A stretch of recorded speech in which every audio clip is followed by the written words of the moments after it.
Iska, bilisan mo na! Tapusin mo na yung kasal-kasalan namin ni Barbara! Ano ba kasing susunod na gagawin? Hindi ko nga alam eh! Alam ko na! Kiss the bride! Ayun yung isusunod! Ano? Ikikiss ako ni Boyong? Diyos! Oh, tama si Princess! Kiss the bride yung isusunod para matapos na yung kasal-kasalan ninyo! Yari! Hindi pwede to! Kiss the bride! Kiss the bride! Kiss the bride! Boyong! Barbara! Ready na ba kayo? Ready na ako! Iska, kasal-kasalan lang naman to ah. Hindi to totoo, kaya dapat wala ng kiss. Huwag ka na mag-inalta, Ate Barbara. Ituloy na yung kasal-kasalan. Kiss the bride! Kiss the bride! Ano ba yan?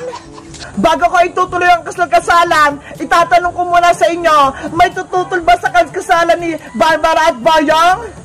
Wala, Father! Ituloy na yung kasal!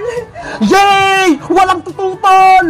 Dahil walang tututol, Boyong, pwede mo na i-kiss si Ate Barbara! You may kiss the bride! Barbara, tatanggalin ko na yung takip mo sa mukha, ah! Lagot! Mamibisto na ako! Kiss the bride! Kiss the bride! Kiss the bride! Kiss the bride! Kiss the bride! Sige na kasal!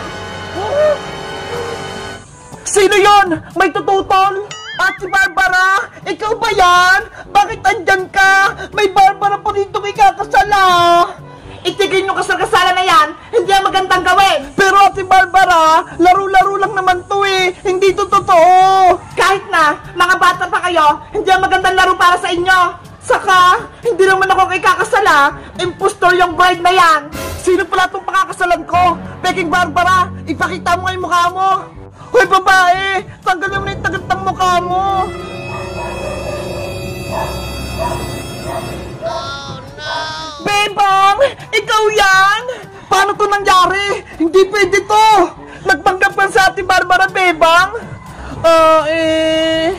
Ikaw, Bebang, sinabi ko na nga sa'yo na ayoko ng kasal-kasalan eh. Tapos, nagpanggap ka pala ako? Sorry, Ate Barbara. Gusto ko lang naman pong matapos yung kasal-kasalan nyo ni Boyong eh. Kaya ako yung nagsuot ng gown. Kung yan talaga yung gusto mo, sige, ikaw na lang magtuloy ng kasal-kasalan dyan kay Boyong. Bahala ka dyan! Ate Barbara! Ano? Itutuloy pa ba natin yung kasal-kasalan?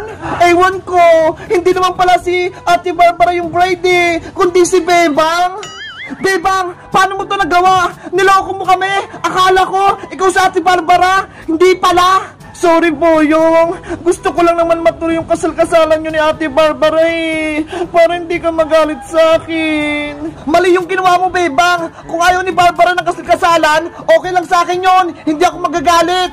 Sana mapatawad mo ako, Boyong. Ano, Boyong? Bebang, itutuloy pa ba natin yung kasal-kasalan ninyo?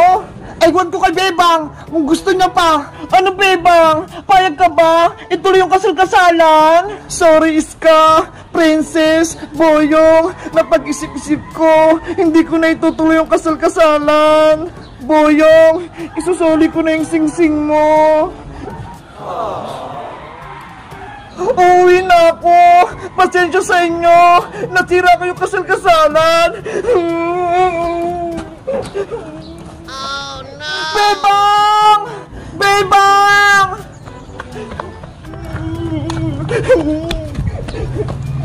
Ano ba yan? Hindi natuloy yung kasal-kasalan namin! Sayang naman! Guys, mali ba yung ginawa ko? Nagpanggap akong Ate Barbara para matuloy na yung kasal-kasalan ni Boyong. Mag-comment lang kayo. Bye-bye!